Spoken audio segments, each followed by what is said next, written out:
Bring in requisite capital management's Bryn Talkington and capital area planning's Malcolm Ethridge. They are both CNBC contributors. And welcome to you both. Bryn, in general, how are you finding things as you maybe look stock by stock or sector by sector in terms of whether things look like they're better for a buy or a sell? Yeah, I mean, I think you have the market, which has recovered nicely, but then you have these haves and have-nots. And the haves are just extraordinary when you look at the Palantirs, the CoreWeaves, the Robinhood, et cetera, this group of names that seemingly goes up 2 to 3%, it seems, per day. And then you have the have-nots, whether it's healthcare, whether it's energy, obviously consumer staples, which you and Chris talked about. And so I think the market in general is like going down the fairway, making nice new highs. But if you don't own those have stocks, I think you really, and you look at them, you really feel left behind. And I also think one of the things that y'all didn't touch on is rates. You know, rates continue to go lower. The 10 years at what, 420 something. And I just think that as we're most likely they're going to pass that bill this week. I think Trump is going to get the votes he needs. And then I think it's very positive that we see a 10-year at 420. And so as, you know, inflation is low, all signs are that the Fed is going to be able to cut rates as well. And so I just think you're going to continue to have this wind at the back of the market. Malcolm, I mean, you know, I guess on some of those measures, it is sort of trading in a Goldilocks fashion, but I just wonder how much the actual economic numbers or the trend are really telling us that, or if we're just kind of backfitting what the market's saying. Yeah, I think at the risk of stating the obvious, this all hinges on what earnings tell us about this current quarter that we're about to close out, right? Quarter one was a bit of a surprise. The consensus estimate was something like a 5% earnings growth number, and we ended up with roughly 13%, I think, was the number. So an 8% upswing surprise. I doubt that we get that again in Q2. And so I think that guidance-wise, as long as we don't get negative guidance from too many retail or bank CEOs related to the consumer, related to tariffs, and anything that suggests that there was a significant pull forward in Q1 numbers that we're just whistling past right now, looking at all the positives. As long as we don't get any surprise like that in this next earnings season we're about to enter, then I think, yes, all signals are green going forward. But if we do start to hear that type of guidance, I don't know that these massive numbers we're seeing from the AI trade are going to save us again like they did in Q1. Well, it's interesting. I mean, I think that the estimates for the second quarter have really been whittled down relatively low. I think they're mid-single digits or something in terms of annual gains. But Malcolm, you allude to the AI trade. The market has certainly kind of made full use of that kind of revival of enthusiasm in that area. Do you think that's not going to be supported by earnings, or it just can't do it alone? Yeah, I just think that it can't do it alone. You look at somebody like Oracle, for example, who had the big announcement or leak, whatever you want to call it today, something like $30 billion in annual recurring revenue. They're adding to that number going forward. It explains why Safra Catz and Larry Ellison were so giddy in that last earnings call. I think that if you look at companies like that and cherry pick them, as Brendan was talking about, the haves, so to speak, it looks great. I just don't know that those 7 to 10 names are going to be able to rescue a flat Q2 earnings season if we do, in fact, get more of those downbeat guidance. Bryn, in listing off the things that seem like that are falling in the market's favor here in terms of longer-term yields going down, we're going to most likely pass some version of the budget bill. How does that all fit together? And I ask that because either this budget bill is going to be magic for future growth, and we don't need Fed rate cuts, or the bond market is kind of missing some piece of it. I just kind of wonder how you're thinking about the sequencing of this, because you're right. Confidence in a September rate cut has grown right alongside the fact we're going to get this budget deal, and some of the cyclical parts of the stock market are doing well.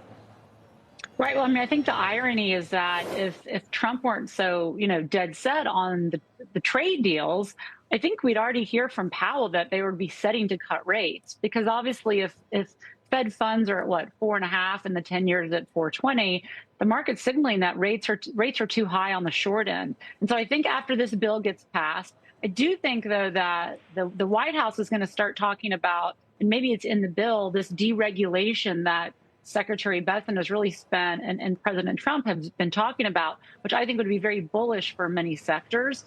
And so I think the sequencing is the bill gets passed.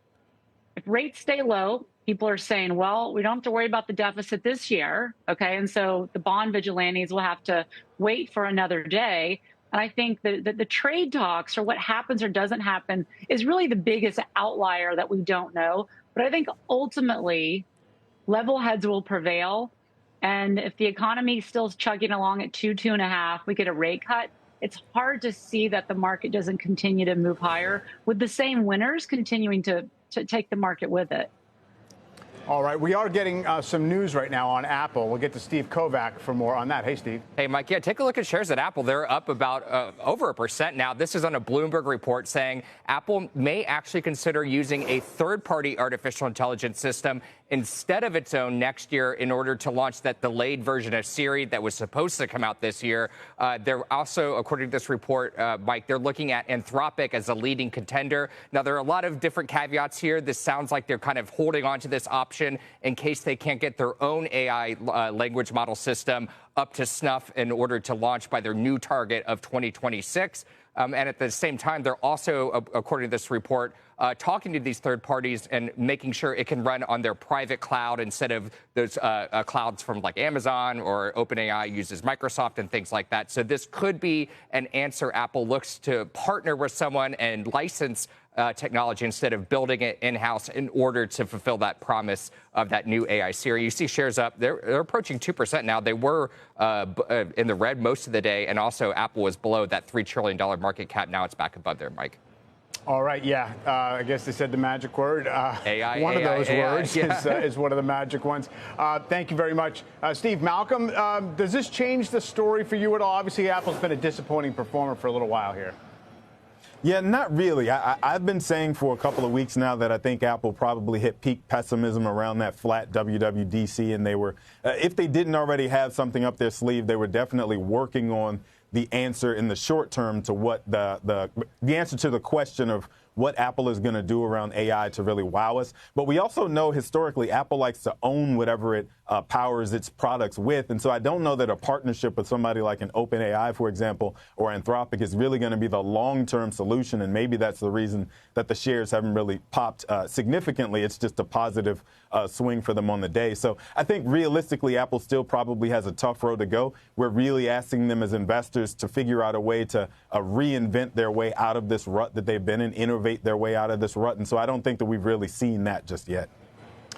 Chris, I mean, Apple has not only not been helped to the market. I mean, it's down 18% year to date still. Obviously, the S&P's up 5-ish, 5 plus.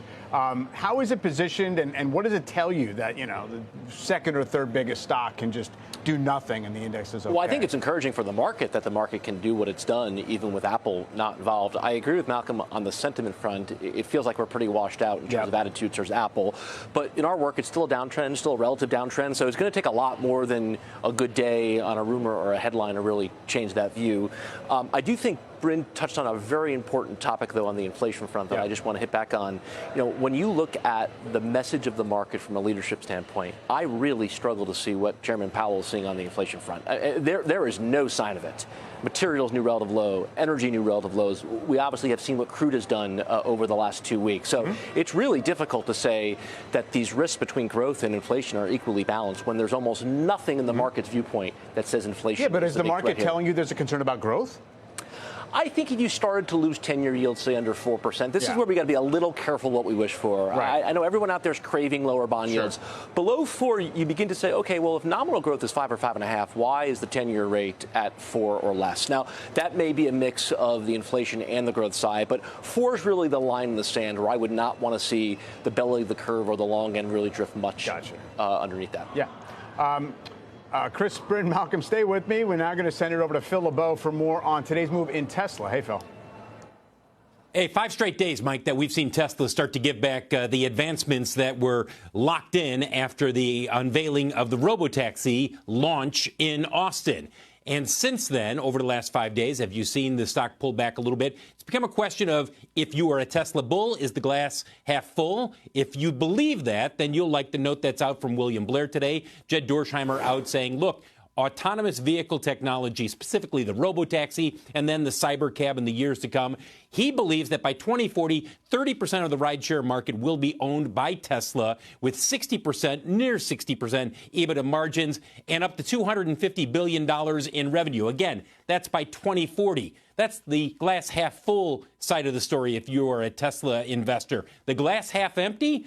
We get it on Wednesday. It will be the quarter deliveries, Q2 deliveries. The estimate right now is for 387,000 vehicles. By the way, it keeps coming down a little bit at a time. And if you read the analyst notes, Mike, they are far more bearish than that. Many saying 360, 355, 365, not 387. We'll get those numbers likely before the bell on Wednesday. That's the expectation, though Tesla doesn't say exactly when it will release those numbers. And as you take a look at shares of Tesla over the last 3 months, remember that for the full year, the estimate is now down to 1.65 million vehicles being delivered. For a point of reference, Mike, Tesla delivered just over 1.89 million last year. And again, glass half full, glass half empty. It's how you look at it if you're a Tesla investor. Yeah, exactly, Phil. Thanks for that. And Bryn, I mean, another way of phrasing that is either you focus on what's apparent today or you focus on what you think might happen in 15 years, in 2040. How do you manage this position?